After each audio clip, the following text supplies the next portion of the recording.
प्रेम कुमार जी आपके पास आना चाहूंगा। प्रधानमंत्री अपनी जीत को लेकर कॉन्फिडेंट है, लेकिन कह रहे हैं कि 2 शहजादे विदेश चले जाएंगे छुट्टियां मनाने के लिए, खटाखट खटाखट।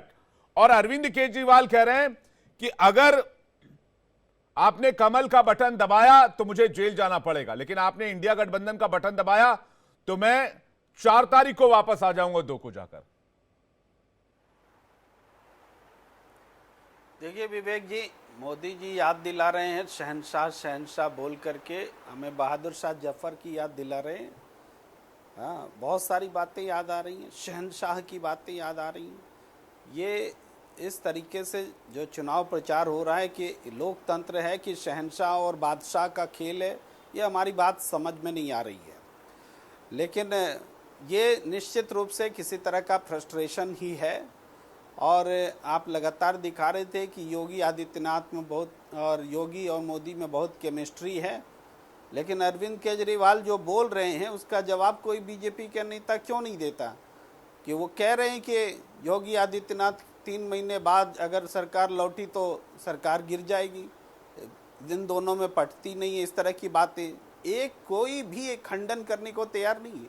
जबकि जो बातें उठ रही हैं कि अगर गुजरात में 26 सीटों लोकसभा सीटों वाले गुजरात से 2 बार प्रधानमंत्री हो सकता है, तो उत्तर प्रदेश की 80 सीटों वाले उत्तर प्रदेश से भाई प्रधानमंत्री क्यों नहीं हो सकता, ये सवाल उठ रहे हैं और बहुत तेजी से उठ रहे हैं।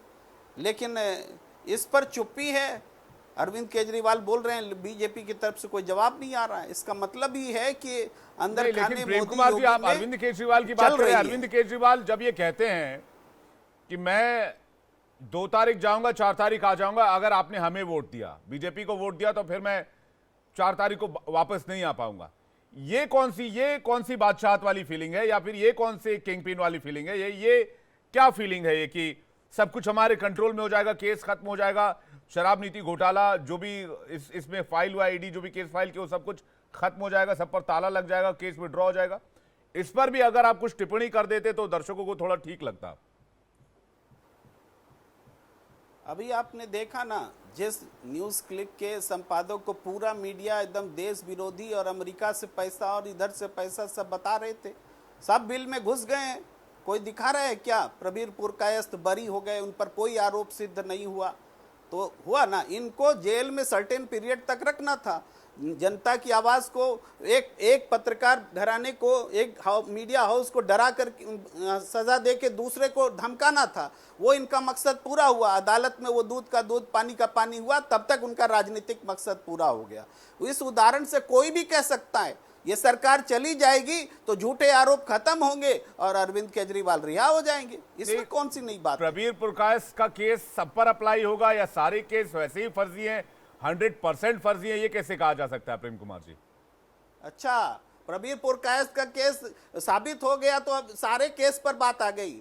प्रवीर पुरकायस्थ पर सारा मीडिया क्यों उसको बेवजह मीडिया ट्रायल कर रहा था? मीडिया की जिम्मेदारी तो मैंने नहीं ली है, लेकिन आप मुझे बताइए, मिला हुआ पैसा और तमाम बातें बता रहा था। क्यों सीबीआई, आप मुझे सारे लोग एक जुबान बोल रहे। आप बोलने दीजिए, प्लीज बोलने। अभी नहीं बोलने दीजिएगा, तब भी बोलने नहीं दिया जाता था हमें, तब भी बोला जाता था कि मैंने तो, आप तो मेरे चैनल पर आप तो सम्मानीय कैसे? मैंने आपको हमेशा बोलने दिया है, मैंने आपको कभी बोलने से नहीं रोका। प्रेम कुमार जी, कैसी बातें कर रहे हैं आप?